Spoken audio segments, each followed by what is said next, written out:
Pemirsa, saat ini anak-anak berpotensi menjadi pelecehan seksual. Memang untuk kejahatan seksual ini yang harus diwaspadai adalah lokasi inilah 12 anak di bawah umur mendapatkan kekerasan seksual dari seorang pria berusia 45 tahun. Kasus kekerasan seksual kembali menimpa siswi. dampak cukup besar.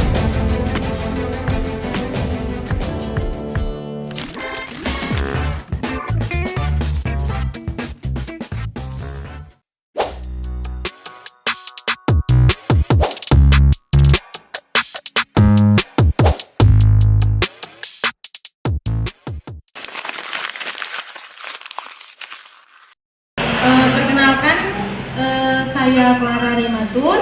Nah, saya Ella Sumaprihandini dari semester 5. Kita bakalan ngobrol-ngobrol santai ya, podcast ala-ala gitu. Temanya toleransi terhadap korban kekerasan seksual. Oke, langsung ke inti. Ya.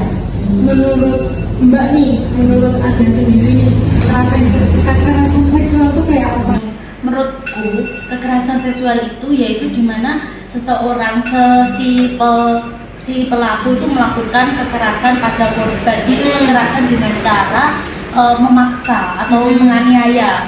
Nah, tindakan itu pastinya nafsu sih yang dilakukan. Karena karena apa?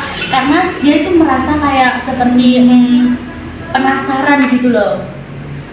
Pastinya. Nah, dengan cara penasarannya dia itu dengan cara kayak memaksa si korban melakukan dengan cara kayak gimana ya? Dia melakukan kekerasan gak sih? Iya. Iya, memukul.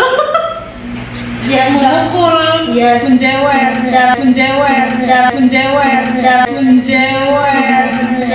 memukul pastinya. Nah, tapi itu kayak gimana ya? Pastinya tanpa izin gak sih? Iya, paksaan. Iya kan, karena paksa gitu. Oke, sekarang kan juga lagi zaman-zaman banget loh kasus-kasus apa sih kekerasan seksual, apalagi ayah ke anak kandung sendiri yang cewek yang pernah dosa. Nah itu tuh menurutku gimana? Menurutku itu kok seorang ayah kok tega melakukan tindakan seperti itu, tindakan yang gak wajar kepada seorang putrinya sendiri pastinya ya. Kok gitu kok. Maksudnya gini, gimana? Hatinya itu gimana? Masa pikirannya sendiri tuh dia itu gimana kok bisa melakukan tindakan seperti itu? Kenapa? Kok tega banget melakukan tindakan seperti itu kepada seorang putrinya sendiri? Padahal putrinya itu kan ya darah dagingnya sendiri kan, pasti kok tega. Gini deh, sekarang kalau semuanya kamu jadi korbannya kekerasan seksual gimana? Bakalan minta tolong apa? Bakalan gimana aja?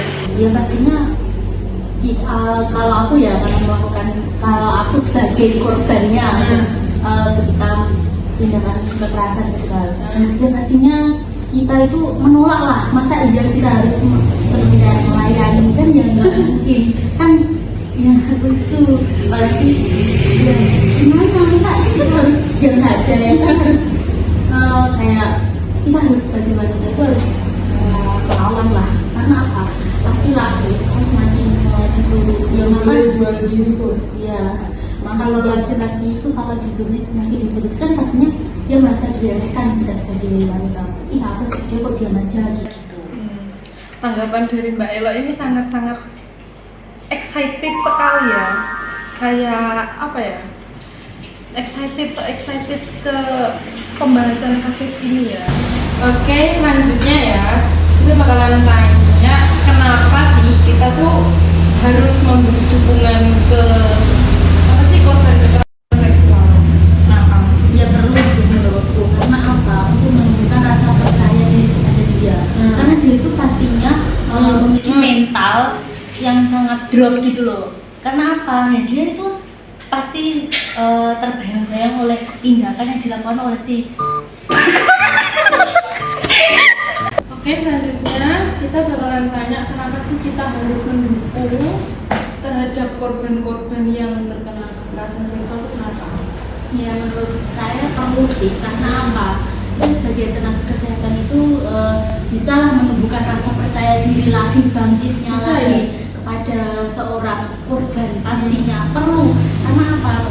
Sebagai seorang tenaga kesehatan itu harus menumbuhkan rasa percaya diri kepada korbannya lagi.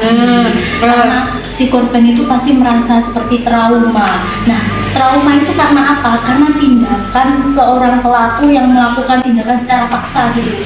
Nah, Trauma mental. ya mintanya tindakan secara paksa gitu. Nah, Trauma mental. ya mintanya tindakan secara paksa gitu. Nah, Trauma mental. ya mintanya pasti terkena ya, pasti terbayang-bayang dengan bayangan yang tindakan yang dilakukan si korban itu. Nah, paham. Oke. Nah, dengan cara kita sebagai tenaga kesehatan yaitu mengajak ngobrol pastinya ya. Terus kita kan ya dia pasti butuh teman curhat. Nah, pastinya butuh sih. Oke. Kita harus menunjukkan rasa percaya diri dan kita harus memberi kayak dukungan gitu dengan cara ya ngajak ngobrol, kita kasih tempat cerita apa sih yang dia rasakan. Pastinya gitu sih menurutku. Tapi ada nih ya, kayak korban-korban kayak gitu nggak mau diajak ngobrol tuh, terus kayak gitu gimana? Menurutmu sendiri? Kalau aku sih tanya-tanya ke keluarganya nggak sih? Nah, kan bisa aja ya yang si korban itu takut pada keluarganya untuk ngomong terus terang. Ya dengan cara seperti itu ya kita bantu aja nggak sih sebagai nakes, kan kita juga berperan penting ya tadi Iya, ya. iya. Terus kenapa sih tadi kita alasan-alasannya tuh kenapa kita harus memberi dukungan tuh, kenapa alasannya? ya untuk menumbuhkan rasa percaya dirinya lagi, untuk agar dia itu tidak sampai drop karena mentalnya itu karena telah down gitu loh, karena terbayang-bayang oleh halusinasi yang dia lakukan gitu. Tapi kalau buat nakes ya, bagi nakes tuh korban kayak gini tuh emang agak susah, soalnya yang rusak tuh selain fisik tuh juga mentalnya. Kenapa kok bisa fisik? Soalnya kan fisik juga not virgin again gitu sih.